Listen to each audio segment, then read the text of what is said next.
तो संतों की टोली तीर्थ यात्रा पर जा रही थी। तभी एक नगर में पहुंचे तो नगर में पूछना चाहते थे किसी से कि भाई यहाँ कोई वैष्णव है तो बताओ, पर सब नगर के लोग सो चुके थे, कोई नहीं मिला। ढूंढते ढूंढते उन्होंने क्या देखा, एक सुंदर भवन, उस भवन के बाहर तुलसी का पौधा, भवन की दहली पर बढ़िया गोबर लिपा हुआ है, गौशाला है छोटी सी घर में ही। ये सब देख करके संत जन समझ गए कि निश्चित कोई वैष्णव का घर है। जाकर के द्वार खटखटाया, सीताराम सीताराम कीर्तन करने लगे। तभी एक युवती निकल करके आई और संतों को देख करके वो बड़ी प्रसन्न हो गई, चरणों में प्रणाम किया। मुखिया थे, उन्होंने कहा बेटी हम 50 मूर्ति हैं, हमारी व्यवस्था हो जाएगी। तो इतनी प्रसन्न हो गई, महाराज मेरा सौभाग्य कि आप ये सेवा मुझे दे रहे हैं। तुरंत व्यवस्था करने लगी, सबके लिए गद्दा लिया, ये सबके लिए व्यवस्थाएं करने लगी। लेकिन करते करते थोड़ी सी रो रही थी, तो जो संत थे वो पहचान गए कि कुछ गड़बड़ है। उन्होंने बुलाया, इधर आओ, क्या बात है? बोल महाराज मैं एक बात छुपा रही हूं आपसे। संत बोले क्या? मैं एक वैश्या हूं और मेरे घर का जितना भी सामग्री है वो सब आपके प्रयोग की नहीं है, लेकिन मैं चाहती हूं कि मैं सेवा करूं। और मैं ये भी सोच रही हूं कहीं मैं पाप तो नहीं कर रही, क्योंकि मेरे यहाँ का तो सब अपवित्र है। महाराज मैंने जीवन में गुरु की बहुत खोज की, आज तक नहीं मिले। शायद ठाकुर जी ने आपको मेरे गुरु रूप में भेजा। संभवतः मैं आपके सामने बैठने योग्य भी नहीं हूं, आपके स्पर्श के योग्य भी नहीं हूं, आपके देखने योग्य भी नहीं हूं, लेकिन फिर भी क्या मेरी गति कभी नहीं हो पाएगी? मैं जो करती हूं ये मैंने स्वाभाविक रूप से तो नहीं किया था, और मैं अब चाहती हूं कि मैं सब त्याग दूं, सब छोड़ दूं। क्या मुझे ठाकुर जी कभी स्वीकार नहीं करेंगे? संत के सामने तो द्वंद्व जैसा आ गया, क्योंकि बाकी के सब संत जो थे वो तो सब खड़े हो गए और महाराज जी चलो चलो चलो, यहाँ 1 मिनट नहीं रुकना, यहाँ बैठना ही नहीं है, इसके यहाँ रुकना, इसको जब तक हमारे सामने रहेगी पाप बढ़ता रहेगा, आदि आदि बोलने लगे सब। लेकिन जो मुखिया महात्मा थे उन्होंने कहा जिसको जाना है वो चला जाए, हम तो यहीं रुकेंगे। लेकिन बिटिया तुझे मेरा एक बात माननी पड़ेगी। बोले क्या? बोले आज तक तैने जितना कमाया, एक फूटी कौड़ी से लेकर के इस घर तक, इन सबको विक्रय कर दे और इन सबको बेच करके जितना धन बने उस धन से एक ठाकुर जी का सुंदर स्वर्ण मुकुट तैयार करवा। आकृति मैं बताऊंगा, उसमें मणि कैसे, माणिक कैसे, सब मैं बताऊंगा। अपनी जीवन की सारी कमाई तू लगा करके स्वर्ण लेकर के एक सुंदर मुकुट बनवा दे, और वो ठाकुर जी को जब पधरा दिया जाएगा, ठाकुर जी सहर्ष उसको जब धारण करेंगे, उसके बाद तू अपने सब कार्यों से तिलांजलि देकर के भगवत भजन में लग जाना, ठाकुर जी तुझे स्वीकार करेंगे।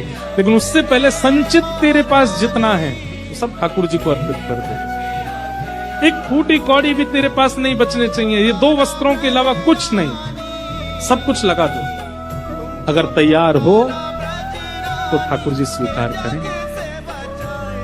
तो प्रसन्न हो गई, उसने एक बार भी विचार नहीं किया। उसने तुरंत बताया मेरे पास इतना सोना है, इतना चांदी है, इतना रुपया है, इतना पैसा है, सब है, सब कुछ कर दिया।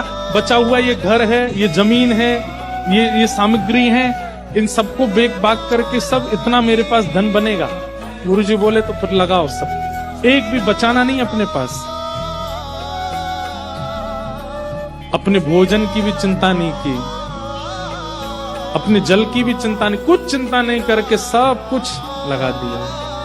और उन गुरुदेव के आदेशानुसार मुकुट बनवाया ठाकुर जी का, और मुकुट बनवा करके जैसे ही प्रस्तुत किया गुरुदेव के आगे, गुरुजी बोले बस मैंने बात कर ली है, यहाँ पास में ही श्री रंगनाथ भगवान का मंदिर है, और हम सब चलेंगे कीर्तन करते हुए, नाचते गाते हुए जाएंगे, और ये मुकुट तुम्हारे नाम से ठाकुर जी को पधराया जाएगा। निकल पड़े। संतों की टोली कीर्तन करती हुई जा रही है। वो रो रही है कि उसको आज पहली बार लग रहा है कि मैं भी ठाकुर जी को प्रसाद लगा सकती हूं। अपने संपूर्ण जीवन का चिंतन करती है और बार बार प्रसन्न होती है कि मैं ठाकुर जी को भोग लगाऊंगी, ठाकुर जी को प्रसाद मुकुट के रूप में निवेदित करूंगी, मुझे ठाकुर जी स्वीकार कर लेंगे। लेकिन बंधु वही बात है ना कि जब बहुत अनुकूलताएं एक साथ आ जाती हैं तो फिर एक प्रतिकूलता ठाकुर जी देते हैं। पहली प्रतिकूलता क्या हुई कि मंदिर के सब पुजारियों ने मंदिर का द्वार बंद कर दिया, करवा दी। एक नगर वैश्या के धन से निर्मित मुकुट ठाकुर जी को स्वीकार नहीं करा जाएगा, चाहे आप लाख प्रयास करो। तो संत जो थे उन्होंने भी निर्णय ले लिया, बोले मैं अनशन व्रत पे बैठूंगा। ठाकुर जी दोष नहीं देखते, तुम लोग दोष देखते। अरे किसी की मजबूरी के कारण किसी ने दुराचरण किया और अब वो परिवर्तन होना चाहता है, ठाकुर जी सबको मौका देते हैं, लेकिन तुम लोग नहीं देना चाहते। जब तक द्वार नहीं खुलेंगे मैं अनशन व्रत पे बैठूंगा। तो महाराज जगह जगह बात फैल गई कि इतने बड़े महात्मा, इतने बड़े तपस्वी, इतने बड़े त्यागी एक वैश्या के लिए तप पर बैठ गए। कई महात्मा वहां इकट्ठे हो गए, सब उनके समर्थन में आ गए और मंदिर के लोगों से कहा कि इनकी बात ठीक है, मुकुट ही तो स्वीकार करना है ठाकुर जी को, करवा दो। लेकिन संत बोले नहीं, पहले तो केवल मुकुट जाने वाला था, पर अब मैं दूसरा निर्णय लेता हूं। क्या? मुकुट ये अपने हाथों से स्वयं पहनाएगी ठाकुर जी। मंदिर के लोग बोले इसकी स्वीकृति हम नहीं देंगे। तो फिर और विवाद हुआ, सब विवाद, बहुत दिन तक विवाद चलता रहा। फिर इसकी भी स्वीकृति हो गई कि ये मंदिर में जाकर के मुकुट पहनाएगी। जैसे ही मुकुट धारण कराने की वो इतनी प्रसन्न है चित्त से, लेकिन उसी समय उसकी रजस्वला अवस्था प्रारंभ हो गई और वो मंदिर में नहीं जा सकती। उस समय अभी तक तो वो महात्मा लड़ रहे थे सबसे, लेकिन आज वो महात्मा ठाकुर जी के आगे रोने लगे। बोले ठाकुर जी आप कितने निष्ठुर बन जाते हो, किसी व्यक्ति को स्वीकार करने की उम्मीद ही क्यों जगाते हो जब नहीं करना होता आपको। तो वो वैश्या थी तो उसके घर संतों को भेजा क्यों, और भेजा तो फिर उसके चित्त में सबके त्याग की भावना प्रकट क्यों करवाई, और सब त्याग करवा करके जब मुकुट बनवा दिया तो फिर मुकुट ला करके यहाँ द्वार बंद क्यों करवा दिए, और जब द्वार बंद किए थे तो बंद ही रहने देते। इन ब्राह्मणों के चित्त में क्यों इच्छा प्रकट करवा दी, ठीक है मंदिर में पधराने दो।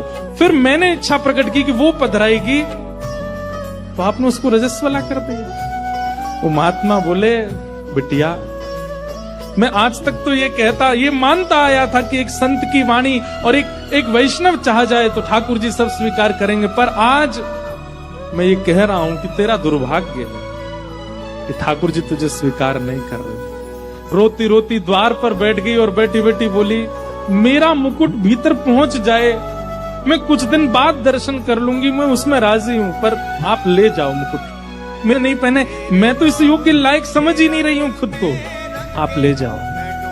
महात्मा मुकुट लेकर के ब्राह्मणों के साथ वेद ध्वनि करते हुए भीतर वो बाहर ही नाच रही है कि आज मेरा सर्वस्व ठाकुर जी अपने सिर पर धारण करेंगे। जैसे ही मुख्य मंदिर में गर्भगृह में प्रवेश करने लगे, अपने आप ठाकुर जी के कपाट बंद हो गए। महात्मा बोले कौन पुजारी है भीतर? बोले भीतर तो कोई भी नहीं है। फिर कपाट कैसे बंद हुए? ठाकुर जी ने भीतर से स्वर प्रकट किया, बोले मुकुट तो उसी के हाथों से पहनूंगा मैं, लेके आओ। ये दृश्य देख करके सबके नेत्र सजल हो। नियम होते हैं बंधुओं, पवित्रता का ध्यान हमको रखना चाहिए, लेकिन अगर ठाकुर जी रीझ जाए ना तो सारी बेड़ियां तोड़वा देते। महात्मा दौड़ते दौड़ते बाहर आए, आकर के उस वैश्या को सिर पर हाथ रखा, बोले देवी मैंने अभी थोड़ी देर कहा कि तू दुर्भाग्यशाली है, पर अब कह रहा हूं तुझसे बड़ा सौभाग्यशाली कोई नहीं, स्वयं ठाकुर जी पुकार रहे भीतर। और वो रजस्वला अवस्था में एक वैश्या भीतर प्रवेश करती है। जैसे ही गर्भगृह में प्रवेश करती है, ठाकुर जी बोले, ठाकुर जी स्वीकार करे, ये तक तो ठीक था, पर देखते देखते सबके सामने ठाकुर जी ने अपना सिर नीचे किया और उसके हाथों से मुकुट धारण करवाया।